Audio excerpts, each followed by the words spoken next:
नमस्कार, मी रुपाली रूपम रेसिपीमध्ये तुमचं मनापासून खूप खूप स्वागत करते। आपल्या सगळ्यांच्या घरी बाप्पाचं आगमन झालेलं आहे आणि रोज आपण बाप्पाच्या आवडीचे वेगवेगळे पदार्थ बनवतोय आणि त्यातलाच म्हणजे आवडीचा बाप्पाचा उकडीचा मोदक। उकडीचा मोदक हा बाप्पाच्या खूप आवडीचा आहे। त्याचीच रेसिपी आज आपण पाहणार आहोत। अगदी मऊ लुसलुशीत उकडीचे मोदक कसे बनवायचे ते आपण या व्हिडिओमध्ये पाहणार आहोत। आज आपण एक नारळाचं सारण बनवणार आहोत।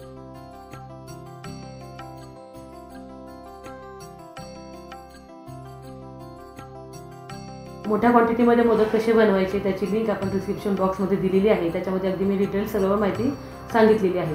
तशा पद्धतीने आपण नारळ फोडून घेतलेला आहे, खवून घ्यायचा आहे। तर एक वाटी आपला खवलेला नारळ आहे, त्याच्या निम्मा आपण गूळ घेतलेला आहे। म्हणजे एक वाटी खवलेला नारळ असेल तर त्याच्या निम्मा आपण गूळ घेतलेला आहे। थोडंसं साजूक तूप, 2 चमचे आपण खसखस छान भाजून थोडीशी जाडसर वाटून घेतलेली आहे आणि आपल्या आवडीनुसार त्याच्यामध्ये ड्रायफ्रूट्स घालायचे आहेत। त्याच्यामध्ये मनुके, काजू, बदाम, चारोळे हे तुमच्या आवडीनुसार तुम्ही टाकू शकता। आता एका कढईमध्ये आपण अगदी 1 चमचाभर तूप टाकलेलं आहे। त्या तुपामध्ये आपण जो खवलेला नारळ घेतलेला आहे तो टाकायचा आहे। गूळ आहे मी तो साधाच पिवळ्या कलरचा वापरलेला आहे। तुम्ही कुठलाही कलरचा वापरू शकता किंवा तुम्ही गूळ पावडरही वापरू शकता। गूळ आणि खोबरं तुपावर छान परतून घ्यायचे। सारण करताना एक गोष्ट लक्षात ठेवायची, गूळ आणि खोबरं आपल्याला जास्त परतायचं नाही, फक्त गूळ वितळेपर्यंत आपल्याला परतून घ्यायचं आहे। जास्त वेळ जर आपण परतलं तर सारण आपलं कडक होऊ शकतं। आता ह्याच्यामध्ये आपण जे ड्रायफ्रूट घेतलेले ते टाकायचे आहेत, खसखस टाकायची आहे। खसखस भाजून बारीक करायची, लक्षात ठेवायची, कच्ची टाकायची नाहीये। तुम्ही याच्यामध्ये आता थोडासा खवाही वापरू शकता, अगदी 2-3 चमचे, त्यामुळे सारणाला अजून चव येते। पण ते सारण जास्त दिवस टिकत नाही। थोडंसं चवीनुसार मीठ टाकायचं आहे। हे सारण अगदी 8-10 दिवस टिकतं, खराब होत नाही। आता याच्यामध्ये वेलची पूड टाकायची आहे आणि थोडंसं जायफळ टाकायचं आहे। अशा पद्धतीने आपलं सारण तयार झालेलं आहे। एका नारळामध्ये किती मोदक होतात हे सर्व आपण या व्हिडिओमध्ये पाहणार आहोत। आपलं सारण तयार झालेलं आहे। आता आपण उकड तयार करून घ्यायची आहे। उकडसाठी एक मी पातेलं घेतलेलं आहे। त्या पातेल्यामध्ये 1 वाटी आपण दूध घेतलेलं आहे। त्याच वाटीने मोजून 1 वाटी पाणी घ्यायचं आहे। तुम्ही फक्त पाणी वापरलं तरी चालेल, दूध नाही वापरलं तरी चालेल। दुधामुळे मोदक मऊ होतात, पांढरे शुभ्र होतात। आणि अगदी थोडंसं वरती पाणी टाकायचं आहे। 2 वाट्याच्या थोडं वरती पाणी टाकायचं आहे, कारण पाणी उकळताना थोडंसं कमी होतं, म्हणून आपल्याला उकड घेताना पाणी कमी पडू नये म्हणून थोडंसं वरती टाकलेलं आहे। अगदी अर्धा चमचा साजूक तूप टाकायचं आहे। अगदी थोडीशी साखर टाकायची आहे। साखर टाकल्यामुळे मोदकाला शाईन येते। आणि आता ह्याच्यामध्ये आपण ज्या वाटीने पाणी मोजून घेतलेलं होतं त्याच वाटीने आपण तांदळाचं पीठ मोजून घेतलेलं आहे। आता तांदळाचं पीठ टाकल्यानंतर अगदी व्यवस्थित मिक्स करून घ्यायचं आहे। चवीनुसार थोडंसं मीठ टाकायचं आहे।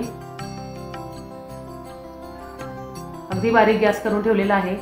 पीठ अगदी व्यवस्थित मिक्स करून घेतल्यानंतर 2 मिनिटं गॅस सुरू ठेवायचा आहे बारीक करून।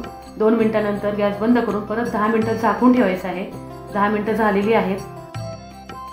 तुम्हाला दिसत असेल वाफ छान आलेली आहे। तर अशा पद्धतीनेच आपल्याला हे उकळून घ्यायचे आहे। जास्त वेळ पण ठेवायची नाहीये गॅसवर, फक्त 2च मिनिटं ठेवायची आहे।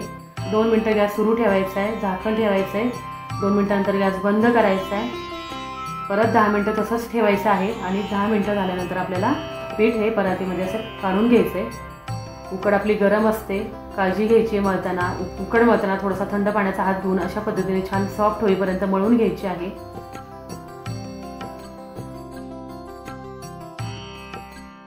उकड चांगली मळली गेली तरच आपले मोदक आहेत ते छान होतात, त्याच्या कळ्या चांगल्या पडतात, मोदक तुटत नाहीत, चिरा पडत नाही। म्हणून उकड आपल्याला छान मळून घ्यायची आहे।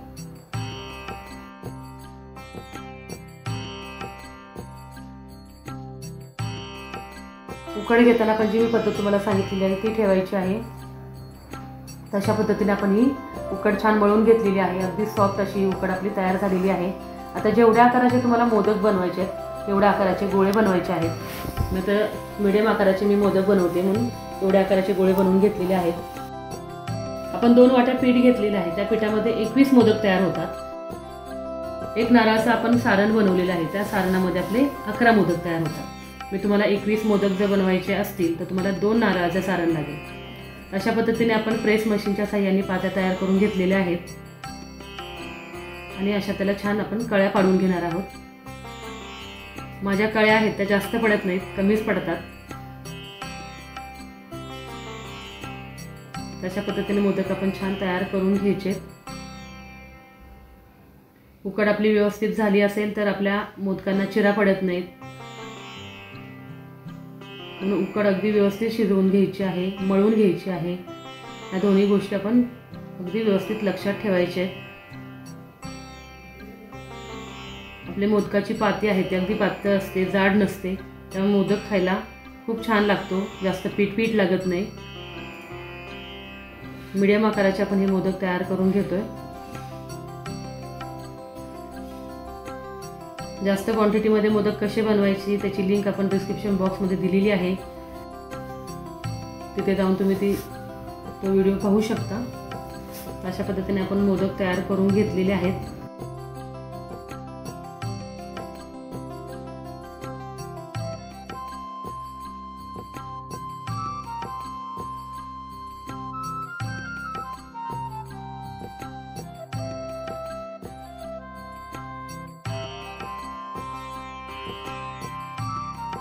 अशा पद्धतीने आपले मोदक तयार झालेले आहेत.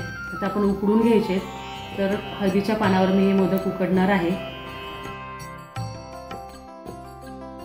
मोदक तयार करताना थोडेसे ड्राय होतात, म्हणून एक गोष्ट लक्षात ठेवायची आहे. उकडण्यासाठी ठेवतो तर ते थोडंसं पाण्यामध्ये आपल्याला अशा पद्धतीने ओले करून उकडण्यासाठी ठेवायचे आहेत, म्हणजे आपल्या मोदकांना चिरा जात नाही.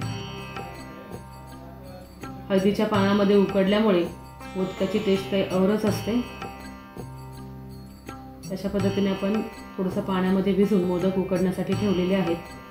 थोडंसं केशर टाकलेलं आहे.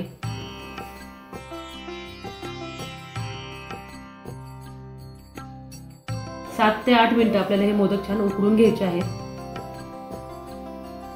गॅसची फ्लेम फुल ठेवायची आहे.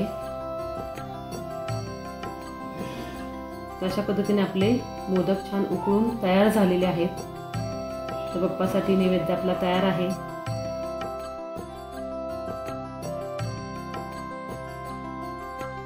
आजच्या ह्या उकडीच्या मोदकांची रेसिपी तुम्हाला कशी वाटली मला कमेंट करून नक्की कळवा. व्हिडिओ आवडल्यास लाईक करा, शेअर करा आणि नवीन असाल तर सबस्क्राईब करून शेजारी बेल आयकॉन दाबायला विसरू नका. चला मग भेटूया अशा छान छान रेसिपी घेऊन पुढील भागामध्ये.